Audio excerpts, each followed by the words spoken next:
केजरीवाल को टक्कर बेईमानी साबित कर दिया। आपको बता दें प्रवेश वर्मा को अघोषित सीएम बनाया गया, मुक्ति की योजनाओं को नहीं छेड़ा। आपको बता दें 3 बार लगातार दिल्ली के मुख्यमंत्री रहे अरविंद केजरीवाल जो नई दिल्ली से चुनाव हार गए। डिप्टी सीएम रहे मनीष सिसोदिया भी अपनी सीट नहीं बचा पाए। 12 साल बाद आम आदमी पार्टी दिल्ली की सत्ता बाहर होने जा रही है, लेकिन ये सत्ता पलट कैसे हुआ आपको जानते हैं। 11 पाइसाइट में 3 दिन एक तिरहे हमले से ब्रांड केजरीवाल को डैमेज किया गया। ईडी सीबीआई ने केजरीवाल को जेल भेजा, बीजेपी ने मुद्दा बनाया। आपको बता दें नवंबर 2021 में केजरीवाल सरकार नई शराब पॉलिसी लेकर आई है। आपको बता दें जो 6 महीने बाद भी एलजीबीके शिवसेना जो पॉलिसी से गड़बड़ी बताते हुए हैं सीबीआई की जांच की मांग कर दी। आपको बता दें अगस्त 2022 में सीबीआई से कराया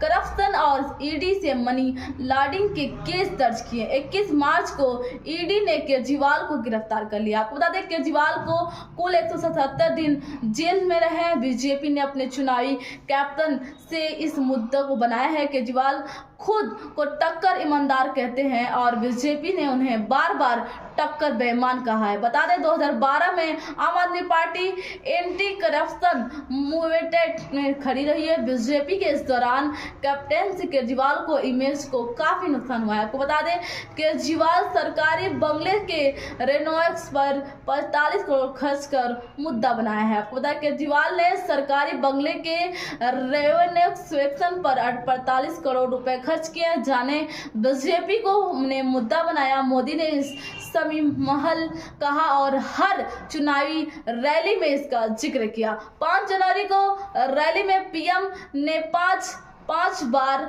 आपको समी महल का जिक्र किया। बजट सत्र में भी मोदी ने संसद में बिना नाम लिए इस मुद्दे का जिक्र किया। बीजेपी ने इस मुद्दे के जरिए नैरेटिव को कमजोर कर दिया, जिससे केजरीवाल खुद को हवाई चप्पल पहनने वाला आम आदमी दिखाए थे और कहते थे कि वह सीएम बनने के बाद भी सरकारी बंगले में नहीं रहेंगे। केजरीवाल की संपत्ति 40 गुना बढ़ने का आरोप। चुनाव के दौरान बीजेपी ने केजरीवाल की संपत्ति में बढ़ोतरी का मुद्दा भी उठाया है। बीजेपी ने अध्यक्ष वीरेंद्र सचदेवा ने प्रेस कॉन्फ्रेंस में कहा कि दौरान केजरीवाल ने 2020 से 21 से अपनी आय 45 लाख रुपए घोषित कर दी, जो 2019 से 20 की आय में 40 गुना ज्यादा है। हैरानी की बात यह है कि जब दुनिया भर की इनकम कोविड के चलते कम हो गई थी, लोगों की कमाई घट गई थी, तब केजरीवाल की आमदनी 40 गुना हो गई थी। से भी केजरीवाल पर करप्शन के आरोप लगे और उसकी ईमानदारी वाली इमेज कमजोर साबित हो गई थी। आपको बता दें केजरीवाल के खिलाफ मोदी खुद चेहरा बने। आपको बता दें बीजेपी ने इस चुनाव को पीएम मोदी बनाम केजरीवाल बनाया। प्रधानमंत्री ने अपने नाम पर वोट मांगे। 29 जनवरी को कटदार नगर की रैली में पीएम को साफ तौर पर कहा दिल्ली में मोदी को सेवा करने का मौका दीजिए। 5 रैलियों में 33 बार मोदी की गारंटी जिक्र। लोकसभा चुनाव में पीएम ने मोदी की गारंटी शब्द का इस्तेमाल किया, लेकिन उसके बाद हुए हरियाणा, जम्मू कश्मीर, महाराष्ट्र और झारखंड के चुनाव इसका जिक्र नहीं किया। यह स्थायी नेताओं को आगे रखने की रणनीति थी और वही, लेकिन दिल्ली में पीएम ने मोदी की गारंटी पर वोट मांगे। उन्होंने 5 जनवरी को रोहड़ी में हुई रैली में 2 बार मोदी की गारंटी का जिक्र किया। 29 जनवरी को कटदार नगर में 4 बार, 31 जनवरी को रैली में 3 बार और 2 फरवरी को रैली में 24 बार मोदी के गारंटी शब्द का जिक्र किया। 5 रैली में 78 बार मोदी शब्द का जिक्र किया। मोदी ने इस चुनाव में हर सभा में खुद के नाम पर वोट मांगे। 3 जनवरी को अशोक विहार में पीएम ने 20 बार मोदी शब्द का जिक्र किया। 5 जनवरी को रोहड़ी में 4 बार, 29 जनवरी को कटदार नगर में 19 बार, 31 जनवरी को द्वारका में और 12 बार, 5 फरवरी को आरके पुरम में रैली में 23 बार मोदी शब्द का जिक्र किया। 5 रैलियों में 20 बार कांग्रेस और 178 बार आपका नाम लिया। बता दें मोदी ने 3 जनवरी को 5 जनवरी की रैलियों में कांग्रेस को एक बार भी जिक्र नहीं किया। कुल 5 रैलियों में डीएम ने टांगेंग का जिक्र 20 बार, तारकिया झलंती आपका जिक्र 178 बार किया, यानी कि कांग्रेस से 9 गुना ज्यादा। एक्सपर्ट्स के मुताबिक बीजेपी चाहती थी कि कांग्रेस आम आदमी पार्टी का नुकसान करती रहे, सीधे सीधे आपको टारगेट करके बीजेपी ऐसा करने का कामयाब रही। आपको बता दें ब्रांड मोदी ने 76% साइकिल रेट के साथ 38 सीटें जिताई, जिसमें 3 जनवरी 2024 से 2 फरवरी 2024 के बीच पीएम मोदी ने कुल 5 रैलियां की। इन रैलियों से उन्होंने दिल्ली की 50 सीटें को कवर किया और 3 जनवरी 2024 से 2 फरवरी 2024 के बीच पीएम मोदी के कुल 5 रैलियां की। इन रैलियों से उन्होंने दिल्ली की 50 सीटों को कवर किया। 2 बजे तक आंकड़ों के मुताबिक बीजेपी 50 से 38 सीटों पर आगे है, यानी करीब 75% साइकिल रेट के साथ प्रवेश वर्मा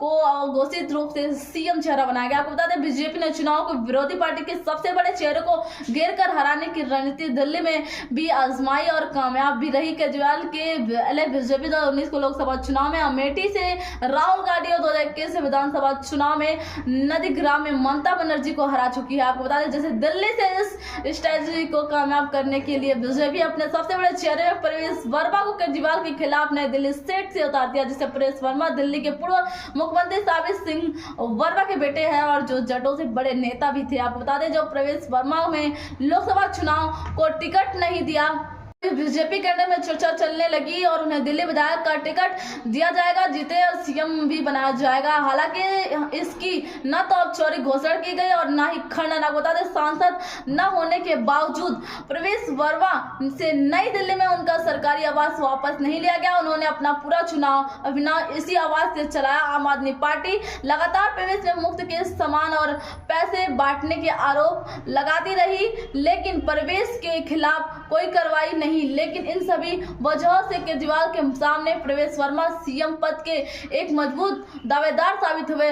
इस ऑपरेशन से उनकी जीत अहमद रोल में रहा। आपको बता दें, जो 4.67 से आबादी वाले मिडिल क्लास पर फोकस किया। आपको बता दें, जो वोटिंग से 3 दिन पहले 12 लाख तक इनकम टैक्स की करने की घोषणा भी की और जो दिल्ली से 70% आबादी मिडिल क्लास से, जो पिछले चुनाव में मिडिल क्लास से अपने आप को एक तरफा वोट किया था, इस बार बीजेपी ने अपने चुनावी कैप्शन में मिडिल क्लास को टारगेट किया। दरअसल 12 जनवरी को आपने अपना मैनिफेस्टो जारी किया था, जिससे आपने केंद्र सरकार में इनकम टैक्स स्लैब में लिमिट 7 लाख से बढ़कर 10 लाख करने की मांग की थी।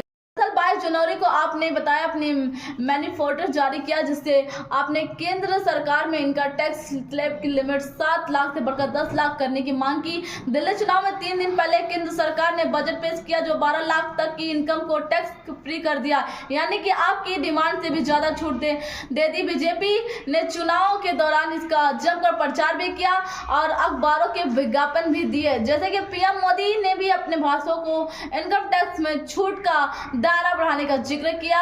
आरके में पूर्व की रैली में मोदी ने कहा कि साल के 12 लाख कमाने वाले को इतनी बड़ी राहत कभी नहीं मिली। नेहरू जी ने जमाने से अपने 12 लाख कमाते होते तो अपनी कमाई के 1/4 हिस्सा सरकार वापस ले लेती। 10-12 साल पहले तक कांग्रेस की सरकार में अगर आप 12 लाख कमाते तो आपको 2.6 लाख रुपए टैक्स देने पड़ता। दिल्ली में करीब 3.38 करोड़ लोग रहते हैं, इनमें से 40 लाख टैक्स पेयर्स हैं।